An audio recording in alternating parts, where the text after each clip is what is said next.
चलिए ये question number 7 solve करते हैं। क्वेश्चन नंबर 7 में वही टॉपिक हमारा वही चल रहा है कि डिसकंटिन्यूटी फाइंड करनी है, इसमें चेक करनी है किस पे है। तो जो फंक्शन दिया जाता है, फंक्शन में हम क्या देखते हैं कि हमारा फंक्शन किस किस पे ब्रेक हो रहा है, कौन सी वैल्यू पे ब्रेक हो रहा है। तो हमने क्या देखा, एक तो -3 पे ब्रेक हो रहा है और एक +3 पे हो रहा है, ठीक है। तो पहले हम ये चेक करेंगे कि -3 के लिए कौन कौन सा फंक्शन आएगा, +3 के लिए कौन सा आएगा। तो मैं सबसे पहले एक लाइन ड्रॉ करता हूँ, इस लाइन के थ्रू समझाऊंगा आपको मैं। मान लो हमारा ये पॉइंट है -3 यहाँ पर है, ठीक है, समझ गए हो गया। तो कहने का मतलब x इक्वल -3 यहाँ पे होगा, x इक्वल -3। तो हम इस पे कौन सा फंक्शन लेंगे, तो देखो जरा समझते हैं। ये -3 से लेस देन x है एंड इक्वल भी है। लेकिन एक बात समझ लेना, ये जो मॉडुलस है ना, मॉडुलस की वैल्यू को समझते हैं कैसे, मतलब मॉडुलस या मोड भी बोलते हैं कुछ बच्चे इसको। तो देखो जब -3 मीन्स जो x की वैल्यू है, एक्चुअली इसकी जो डेफिनेशन होती है मॉडुलस की क्या होती है, -x लेस देन 0, x तो इक्वल 0 और x ग्रेटर देन 0, ठीक है। ये कंडीशन होती है हमारी इसकी। तो जब मॉडुलस की बात करेंगे तो आपने क्या देखा, जो यहाँ पर जो x है वो 0 से छोटा है, लेस देन 0 है, बट यहाँ 0 से कैसे छोटा है, देखो -3 नंबर जो है ना वो -3 0 से छोटा है। तो जो x की वैल्यू आएगी वो भी 0 से छोटी आएगी। मान लो कोई भी हो सकती है, जैसे -3 है तो इससे छोटी -4 आएगी, -5 इस तरह से आएगी। तो कहने का मतलब ये है कि जो हमारा फंक्शन होगा यहाँ पे, वो जो वैल्यू देगा वो नेगेटिव देगा, समझे ना। लेस देन है तो माइनस का x आएगा, क्लियर। तो इस फंक्शन को मैं एक बार और लिख देता हूं,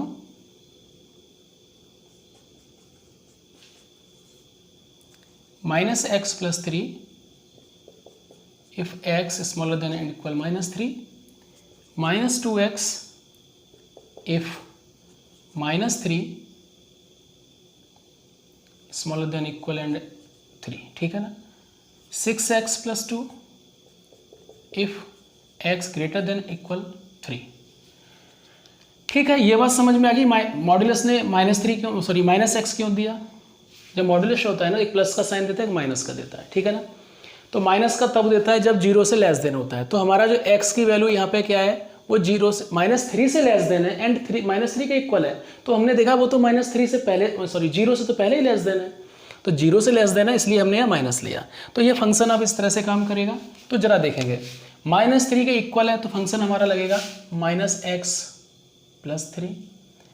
अब थोड़ा छोटा जब लेंगे, मतलब हम लेंगे x लेस देन -3, तो लेफ्ट हैंड लिमिट निकालेंगे तो लेस देन रहेगा, -3 से भी x। तो देखो लेस देन पर भी यही होगा और इक्वल पे भी यही होगा, तो इधर भी होगा -x + 3। ग्रेटर पे चलते हैं, तो -3 से ग्रेटर x, जब -3 से ग्रेटर होगा तो मतलब x ग्रेटर देन -3, उस समय हमारा फंक्शन होगा -2x। क्या होगा, -2x, ठीक है। इसी तरह दो कंडीशन है, तो पहले हम इस कंडीशन को करेंगे, उसके बाद हम नेक्स्ट कंडीशन के बारे में बात करेंगे, ठीक है। कि वो 3 पे ब्रेक हो रहा है तो 3 के बारे में भी समझेंगे उसके बाद में। तो क्या करेंगे, नाउ फंक्शन फाइंड करेंगे। तो फंक्शन, अपने पास फंक्शन क्या है, f(x).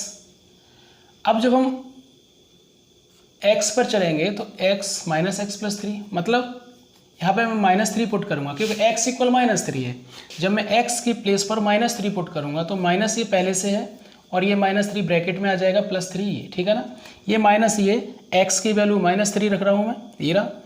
तो हमारे पास क्या होगा, माइनस प्लस का 3 एंड 3, आंसर विल बी 6। अब हम क्या करेंगे, अब हम निकालेंगे यहाँ पे लेफ्ट हैंड लिमिट। तो लिमिट x टेंड टू -3 पर माइनस, ठीक है। फंक्शन अपने पास क्या होगा, इस समय जो फंक्शन होगा मैं भी ऐसे लिख देता हूँ, लिमिट x टेंड टू -3 पर माइनस। अब देखो लेफ्ट हैंड लिमिट में फंक्शन होगा अपने पास -x + 3।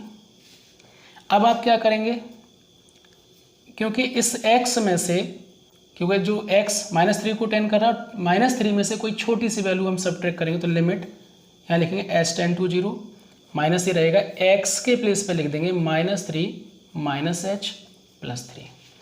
अब हम क्या करेंगे, इसमें लिमिट पुट करेंगे तो देखो माइनस रहेगा, -3 रहेगा, माइनस का h के प्लेस पे, क्योंकि h 0 को टेंड कर रहा है तो 0 रख देंगे, +3, तो इधर बचेगा -3 प्लस 3 6 हो जाएगा। ठीक है, अब हम राइट हैंड लिमिट निकालेंगे अभी इस पर। ठीक है ना, आप काम कर रहे हो तो आपको मालूम है ना किस पे कर रहे हो, नाउ एट x इक्वल -3 पे काम कर रहे हो अभी। ठीक है, तो लिमिट x टेंड टू -3 पे प्लस करेंगे फंक्शन, तो फंक्शन देखेंगे कौन सा काम करेगा इस पर, x -3 पर प्लस। अब फंक्शन हमारा देखो, फंक्शन इस पर रहेगा राइट हैंड लिमिट पर, मतलब ग्रेटर देन x पर -2x। अब हम क्या करेंगे, -3 में से कोई छोटी सी वैल्यू सब्ट्रैक्ट करेंगे, तो यहाँ पे h टेंड करेगा फिर 0 को, जब h टेंड करेगा तो यहाँ पे रखेंगे -2 ब्रैकेट में -3 प्लस h, लेफ्ट हैंड में ऐड करते हैं, सॉरी लेफ्ट हैंड में माइनस करते हैं, राइट हैंड लिमिट में ऐड कर देते हैं। अब हम क्या करेंगे, h के प्लेस पे 0 में लिमिट लगा देंगे तो -2 -3 प्लस 0 या -2 multiply -3, answer will be plus. तो हमने क्या देखा, इधर लिख देते हैं, हमने देखा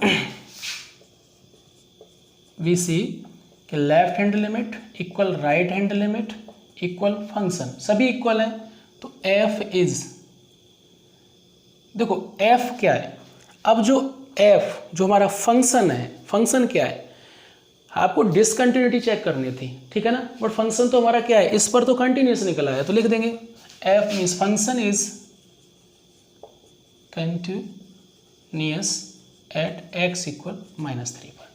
ठीक है, या ऐसे लिख दो फंक्शन इज नॉट डिसकंटिन्यूट, तो जब कंटिन्यूस लिख दो क्या दिक्कत है। ठीक है, लेकिन अभी इसकी एक और वैल्यू रह गई, उसको देखते हैं। चलिए अब हम चेक करेंगे, क्योंकि -3 का तो हमने निकाल दिया, अब हम 3 पे चेक करते हैं। तो हम ये 3 पे पहले एक लाइन से समझ लेते हैं। अगर मान लो यहाँ पे हमारा x इक्वल 3 है, ठीक है, तो मतलब इस पे आप चाहे ऐसे समझ लो ये 3 पॉइंट है और ये x इक्वल 3 हो गया, तो इस पर कौन सा फंक्शन होगा, तो x देखो प्लस का 3 देखो, तो प्लस का 3 मैंने देखा यहाँ पर है, इसका फंक्शन है 6x प्लस 2, तो 6x प्लस 2। अब इससे छोटा सा कम, मतलब लेफ्ट हैंड, तो मतलब x less than 3, less than, तो देखो प्लस के 3 से लेस देन है x तक फंक्शन है -2x, माइनस का 2x, मतलब फंक्शन लिख रहा हूँ मैं, यहाँ भी लिख सकते हो फंक्शन इक्वल। ठीक है, अब राइट हैंड लिमिट पर जाएंगे तो x ग्रेटर देन +3, तो फंक्शन अपना होगा, अब जरा देखो ग्रेटर देन x पर भी यही है 6x प्लस 2। ठीक है, तो अब हम इसकी जो डिसकंटिन्यूटी है वो चेक करेंगे, किस पे करेंगे, एट x इक्वल 3 पर, तो फंक्शन 3 रखेंगे और इस पर क्या इक्वल पे क्या है, फंक्शन है हमारा 6x प्लस 2, वैल्यू रखेंगे 6 इंटू एक्स की प्लेस पर 3 प्लस 2, 18 प्लस 2 इक्वल 20। अब आप क्या करेंगे, लेफ्ट हैंड लिमिट निकालेंगे। ठीक है, लेफ्ट हैंड लिमिट निकालेंगे तो लिमिट x टेंड टू 3 पर माइनस करेंगे, फंक्शन हमारा क्या होगा, इस पर चेक करना पड़ेगा क्या फंक्शन था अभी हमने, x -3। अब देखो लेफ्ट हैंड लिमिट अपनी ये वाली लेस देन वाली होती है, तो इस पर -2, फंक्शन है अपना -2। अब क्या करेंगे, लिमिट x टेंड टू, एक काम करते हैं, अब यहाँ पे h टेंड टू कर देंगे और कोई इसमें से -3 में से, सॉरी प्लस का 3 है, इसमें से कोई वैल्यू सब्ट्रैक्ट करेंगे तो लिखेंगे x के प्लेस पर। करते क्या है, जो x होता है उसके प्लेस में वैल्यू पुट करेंगे, बट लेफ्ट हैंड लिमिट में जो वैल्यू यहाँ होती है हमारी, उसमें से h माइनस करके और इसे x के प्लेस पर रखते हैं, 3 -h। अब आप लिमिट लगा दो तो -2 तो ये रहेगा, इसमें 3 -0 मतलब -2, समझेंगे आप, -2 आपने देखो 3 लेके चल रहे थे, आप जरा देखेंगे ये 0 हो जाएगा इंटू 3, तो आपने देखा -6 आ रहा है यहाँ पे, समझ में आ गया ना? मैं इस वाले को फिर समझा देता हूँ। फंक्शन अपने पास था लेफ्ट हैंड पर -2x, लेफ्ट हैंड पर ये माइनस, जब x 3 से छोटा है लेस देन है तो ये होगा, रख दिया मैंने। लिमिट हम x की वैल्यू 3 लेके चल रहे हैं तो 3 लिया -2x। अब जब मैं s टेंड टू 0 लिखता हूँ तो क्या करता हूँ, -2 रहेगा और इस 3 में से कोई माइनर सी, कोई छोटी सी वैल्यू को हम सब्ट्रैक्ट करते हैं। तो मैंने क्या किया, एक छोटी सी वैल्यू सब्ट्रैक्ट की h, तो -2 ब्रैकेट में x के प्लेस पर 3 - h रख दिया। तो जब हमने लिमिट लगाई तो हमें h 0 हो जाएगा, तो -2 3 बचेगा, 3 2 6 और माइनस का 6 बचेगा। अब हम क्या करेंगे, अब हम निकालेंगे राइट हैंड लिमिट। तो लिमिट x टेंड टू 3 पर प्लस लगाएंगे, यहाँ फंक्शन होगा हमारा, जो भी आएगा वो लिखेंगे। तो limit x tend to 3 plus लगाएंगे, और अब फंक्शन क्या होगा, ग्रेटर देन x है ना, तो ये होगा 6x + 2। अब आप क्या करोगे, लिमिट लगा दो, s टेंड टू 0 कर दो, और x के प्लेस पर 3 में, क्योंकि 3 में कुछ छोटी सी वैल्यू ऐड करनी है तो हम h ऐड करेंगे और लिख देंगे 3 + h + 2। s टेंड टू 0 मतलब जो h है 0 को टेंड कर रहा है, तो लिमिट लगा देंगे 3 + 0 2, मतलब 6 × 3 + 2। आपने देखा 18 + 2, आपने क्या देखा 20। तो आपने क्या देखा, इसको समझते हैं। आपने नाउ हैंड से हियर जो भी लिखना आप ऐसे भी लिख सकते हो, here left hand limit is not equal right hand limit is not equal function. देखो यहाँ 20 है बट ये -6 है, यहाँ 20 है, तो ये आपस में इक्वल नहीं है ना, ये फंक्शन आपस में इक्वल है। तो कहने का मतलब ये इक्वल नहीं है वैल्यू, तो लिखेंगे फंक्शन इज, अब फंक्शन जो हमारा है वो डिसकंटिन्यूट होगा। Function is discontinuous at x = 3। Clear हुआ?